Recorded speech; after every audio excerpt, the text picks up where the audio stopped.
अस्सलाम वालेकुम। आज मंगल है, अक्टूबर की 19 तारीख। पाकिस्तान में इस वक्त शाम के 7, भारत में 7:30, और यहाँ हमारे स्टूडियोज़ की घड़ियों में सुबह के 10 बज रहे हैं। वॉइस ऑफ अमेरिका वाशिंगटन की उर्दू सर्विस से मैं हूँ खालिद हमीद, खबरों के एक बुलेटिन के साथ। तालिबान इस्लामी अमारात का एक वफ्द नायब वज़ीर आज़म अब्दुस्सलाम हनफी की क़यादत में मॉस्को में अफ़गानिस्तान पर होने वाली एक कॉन्फ्रेंस में शिरकत करेगा। उनके अलावा भारत और पाकिस्तान समेत मुतादिद मुल्कों को इस कॉन्फ्रेंस में शिरकत की दावत दी गई है, लेकिन अमरीका इसमें शरीक नहीं होगा।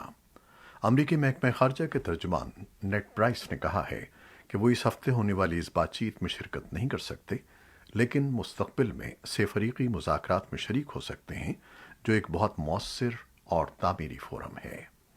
अफ़गान सियासी तज्ज़ियाकारों का ख्याल है कि मॉस्को कॉन्फ्रेंस में तालिबान को मौका मिलेगा कि वो बैनुल-अक़वामी तौर पर उठाए जाने वाले मुख्तलिफ उमूर पर अपने नुक्ते नज़र की वजाहत कर सकें, मगर वॉइस ऑफ अमेरिका से बातें करते हुए तज्ज़िया निगारों का कहना था कि इस फोरम में तालिबान को आलमी बिरादरी से अपने आप को कबूल करवाने में कोई मदद नहीं मिल सकेगी।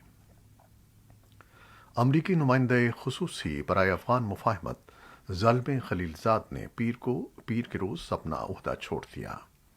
इस बात का ऐलान अमरीकी वज़ीर ख़ारजा एंटनी ब्लिंकन की जानिब से जारी एक बयान में किया गया है। ज़ल्मे खलीलज़ाद के बारे में वज़ीर ख़ारजा ने कहा कि अमरीकी आवाम के लिए उनकी अशरों तक जारी रहने वाली खिदमात पर मैं उनका मशकूर हूँ। उन्होंने कहा कि उनकी जगह नुमाइंदे खुसूसी बराए अफ़गानिस्तान का ओहदा थॉमस वेस्ट संभालेंगे, जो इससे कबल मुआविन नुमाइंदे खुसूसी के फ़राइज़ अंजाम देते रहे हैं। ब्लिंकन ने कहा कि वेस्ट अब सिफारती कोशिशों की क़यादत करेंगे और दोहा में अफ़गानिस्तान से मुताल्लिक़ अमरीकी मफादात के हवाले से काबुल के लिए अमरीकी सिफारतखाने से करीबी राब्ता बरकरार रखेंगे। अफ़गान सोशल मीडिया सारिफीन ने अमरीकी नुमाइंदे खुसूसी बराए अफ़गानिस्तान के मुफाहमत ज़ाल्मे खलीलज़ाद के इस्तीफ़े पर शदीद रद्द-ए-अमल का इजहार किया है, और बहुत से लोगों ने उन पर अफ़गानिस्तान में जमहूरियत के ख़ात्मे और अफ़गानिस्तान में तालिबान के इक़्तिदार में वापसी का इल्ज़ाम लगाया है। लेकिन सोशल मीडिया में शाया होने वाले अपने इस्तीफ़े के ख़त में खलीलज़ाद ने अपने रिकॉर्ड का दिफा करते हुए ये भी तस्लीम किया है कि उन्होंने अपने ताज़ा तरीन किरदार में जो कुछ करना चाहा वो पूरा नहीं कर सके। अफ़गानिस्तान में तालिबान के कंट्रोल को 2 माह से ज़ायद का अरसा गुजर चुका है, लेकिन हालिया अरसे में दहशतगर्दी के मुतअद्दिद वाक़यात की ज़िम्मेदारी कबूल करने के बाद शिद्दत पसंद तंजीम दौलत इस्लामिया तालिबान हुकूमत के लिए चैलेंज बन चुकी है। मुबैना तौर पर दाइश ने हाल ही में तालिबान का गढ़ समझे जाने वाले शहर कंधार और कुंदूज की मसाजिद में खुदकुश हमले किए थे, जिनमें 100 से ज़ायद अफराद हलाक हो गए थे। गो कि तालिबान हुकूमत दाइश को ज़्यादा बड़ा ख़तरा नहीं समझती, ताहम माहिरीन का कहना है कि शिद्दत पसंद तंजीम अफ़गानिस्तान में अमन की राह में बदस्तूर एक बड़ी रुकावट है, और तालिबान इस हकीकत से सरफ नज़र नहीं कर सकते। तालिबान के तर्जुमान सुहेल शाहीन ने हाल ही में इस इम्कान को भी रद्द किया था कि वो अमरीका के साथ मिलकर दाइश के खिलाफ लड़ सकते हैं। बांग्लादेश में अक़लियती बिरादरी हिंदुओं के मजहबी त्यौहार दुर्गा पूजा के दौरान भड़के फ़िरक़ा वाराना तशद्दुद ने यह सवाल खड़ा कर दिया है कि क्या भारत में गुज़श्ता चंद बरसों से मुबैना तौर पर नफ़रत की बुनियाद पर जो सियासत की जा रही है, उसका असर हमसाया मुल्कों पर भी पड़ रहा है। मुबस्सिरीन का कहना है कि भारत में अक़लियतों के साथ जो मुबैना इम्तियाजी सलूक हो रहा है और जिस तरह नफ़रत की बुनियाद पर सियासत की जा रही है, उसका असर हमसाया मुल्कों की अक़लियत पर भी पड़ रहा है, और शायद यही वजह है कि बांग्लादेश में हिंदू अक़लियत के मजहबी त्यौहार को हदफ बनाया गया है। भारत की वज़ारत ख़ारजा ने तशद्दुद पर काबू पाने के लिए बांग्लादेश की इंतज़ामिया की फ़ौरी कार्रवाइयों की सताइश की है, लेकिन वहाँ की वज़ीर आज़म शेख हसीना वाजिद ने बांग्लादेश में होने वाले तशद्दुद के हवाले से भारत को इंतबाह किया है। उन्होंने कहा कि फ़िरक़ावारियत से निपटने में हमारे पड़ोसी मुल्क को भी ताउन करना चाहिए। सियासी मुबस्सिरीन के मुताबिक शेख हसीना वाजिद की जानिब से पहली बार ऐसा बयान सामने आया है जो इस बात की तरफ इशारा कर रहा है کہ دونوں ملکوں کے باہمی خوشگوار رشتوں کی نوعیت غالباً تبدیل ہو رہی ہے۔ پاکستان کے وزیر اعظم عمران خان کا کہنا ہے کہ ملک میں انصاف پر مبنی نظام ہی خوشحالی کا ضامن ہے۔ اسلام آباد میں پیغمبر اسلام کی یوم ولادت کے موقع پر قومی رحمت للعالمین کانفرنس کے خطاب کے دوران عمران خان نے کہا کہ پیغمبر اسلام نے مدینہ میں دنیا کی پہلی فلاحی ریاست کا تصور پیش کیا اور انصاف پر مبنی نظام بنایا۔ انہوں نے کہا کہ ریاست مدینہ کا پہلا اسلول اخلاقی معیار تھا اور اس میں اچھے اور برے کے فرق سے متعلق آگاہ کیا گیا تھا۔ عمران خان کے مطابق قانون کی بالادستی اور متفرق قانون کے خاتمے کے ساتھ ہی طرز معاشرت میں فرقی انقلاب لایا جا سکتا ہے۔ وزیر اعظم عمران خان نے چند روز قبل ایک آرڈیننس کے ذریعے رحمت للعالمین اتھارٹی کی بنیاد رکھی ہے۔ سندھ حکومت نے پرائمری اور ایلیمنٹری سطح پر اساتذہ کی بھرتی کے لیے معیار کم کرنے کا فیصلہ کیا ہے۔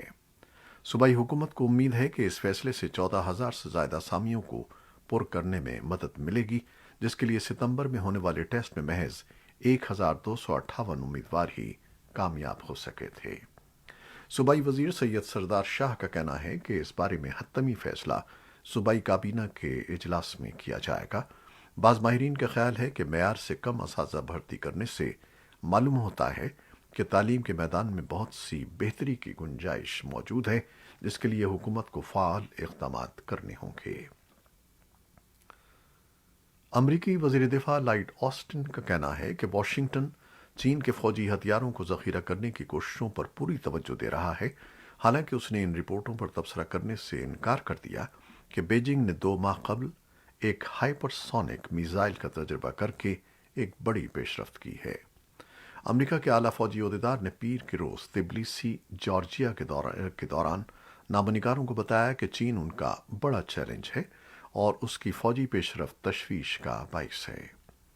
فائنینشل ٹائمز نے ہفتے کے روز رپورٹ کیا کہ چین نے اگست میں ایٹمی صلاحیت رکھنے والے ہائپر سونک میزائل کا تجربہ کیا تھا، جو امریکی فوج اور انٹیلیجنس حکام کے لیے باعث حیرت تھا۔ چین نے پیر کو ہائپر سونک میزائل کے تجربے سے انکار کیا۔ چین کی وزارت کے ترجمان ژاؤ لیجیان نے بیجنگ میں ایک پریس کانفرنس میں رپورٹ کے بارے میں پوچھے جانے والے سوال پر بتایا کہ یہ ایک معمول کا ٹیسٹ تھا جس کا مقصد خلائی گاڑی کو دوبارہ استعمال کرنے کی ٹیکنالوجی کی جانچ تھا۔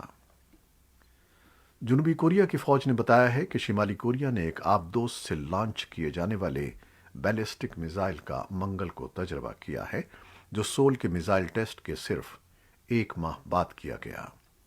جنوبی کوریا گزشتہ ماہ SLBM کا کامیاب تجربہ کرنے والا 8واں ملک بن گیا ہے اور اب سے 2 دن بعد اپنا پہلا خلائی راکٹ لانچ کرنے کی کوشش کرے گا۔ تاہم شمالی کوریا نے جنوبی کوریا کے اقدامات کو اشتعال انگیز اور عدم استحکام کی کوشش قرار دیا ہے اور ہتھیاروں کی جانچ جاری رکھنے کا عزم ظاہر کیا ہے۔ شمالی کوریا کا یہ تجربہ اس وقت سامنے آیا ہے جب امریکہ، جاپان اور جنوبی کوریا کے انٹیلیجنس سربراہ سول میں ملاقات کر رہے ہیں۔ جنوبی کوریا اور امریکہ بار بار شمالی کوریا کے ساتھ مذاکرات شروع کرنے کی پیشکش کرتے رہے ہیں تاکہ کشیدگی کو کم کیا جا سکے اور جوہری ہتھیاروں کے خاتمے پر پیش رفت کی جا سکے۔ امریکہ کے سابق وزیر دفاع کولن پال کرونا وائرس سے پیدا ہونے والی پیچیدگی کی وجہ سے پیر کو 84 سال کی عمر میں انتقال کر گئے تھے۔ ان کے اہل خانہ نے سوشل میڈیا پر ان کے انتقال کا اعلان کرتے ہوئے کہا تھا کہ وہ کووڈ-19 کی پیچیدگیوں میں مبتلا تھے، جبکہ انہوں نے ویکسین کا مکمل کورس کیا ہوا تھا۔ اہم امریکی شخصیات نے کولن پاول کے انتقال پر اظہار تعزیت کیا ہے۔ سابق امریکی صدر جارج ڈبلیو بش نے پیر کو کہا کہ پال ایک عظیم سرکاری عہدیدار تھے اور ان کا ملک کے اندر اور بیرون دنیا میں بہت احترام کیا جاتا تھا۔ امریکی وزیر خارجہ اینٹنی بلنکن نے کولن پال کے انتقال پر اپنے بیان میں کہا ہے کہ انہوں نے محکمہ خارجہ کو اپنی بہترین قیادت، تجربے، حب الوطنی کے جذبے اور شائستگی عطا کی تھی، جس کی وجہ سے محکمہ خارجہ ان سے محبت کرتا تھا۔ کولن پاول کے انتقال پر ڈیموکریٹک سینیٹر کرس کونس نے اور مشیگن سے کانگریس وومن डेबी डेंगल ने भी कॉलिन पावल को खराज अकीदत पेश किया है। हेटी के कारकुनों ने मुल्क में सिक्योरिटी की सूरत हाल के खिलाफ एहतजाज करने के लिए पीर के रोज हड़ताल की। अमेरिका में कायम एक मिशनरी ग्रुप के अरकान के हालिया अगवा से हेटी दुनिया की तवज्जो का मरकज बन गया है। व्हाइट हाउस ने पीर को कहा कि एफबीआई मिशनरियों को ढूंढने और उन्हें महफूज मकाम तक पहुंचाने के लिए काम कर रहा है। व्हाइट हाउस की प्रेस सेक्रेटरी जेन साकी ने कहा कि सदर जो बाइडन एफबीआई और स्टेट डिपार्टमेंट की कोशिशों के बारे में बाकायदा इत्तलात हासिल कर रहे हैं। महकमा खारजा के तर्जुमान नेट प्राइस ने कहा कि अमरीकी सिफारत खाने की टीम हेटी की कौमी पुलिस, मिशनरी ग्रुप, मुतासरीन के लवाहिकीन और कनाडा की हुकूमत के साथ ताउन कर रही है। इराक का कहना है कि उसने बगदाद के एक शॉपिंग सेंटर में सन 2016 के मोहलिक बम धमाके की साजिश तैयार करने वाले को हिरासत में ले लिया है। इस बम धमाके में तकरीबन 300 अफराद हलाक और 250 जख्मी हो गए थे। वस्ती बगदाद में कार बम धमाका सन 2003 में अमरीकी क़यादत वाले हमले के बाद इराक़ी दारुल हुकूमत में होने वाला मोहलिक तरीन हमला था। चीन के 3 खलाबाज हफ्ते के रोज चीन के नए खलाई स्टेशन पर कामयाबी से पहुंच गए, जो बीजिंग का अमले पर मुश्तमिल सबसे तवील मिशन और एक बड़ी खलाई ताकत बनने की उसकी कोशिश का ताज़ा तरीन संग मील है। ये थी वो खबरें जो फेसबुक लाइव, यूट्यूब और फेसबुक लाइव पर हमने आपके लिए पेश की। हमारे वेबसाइट, यूट्यूब और पॉडकास्ट पर ये बुलेटिन पोस्ट कर दिया जाता है, जिससे आप बाद में भी देख सकते हैं और सुन सकते हैं। खालिद हमीद को अब इजाज़त दीजिएगा। अल्लाह हाफिज़।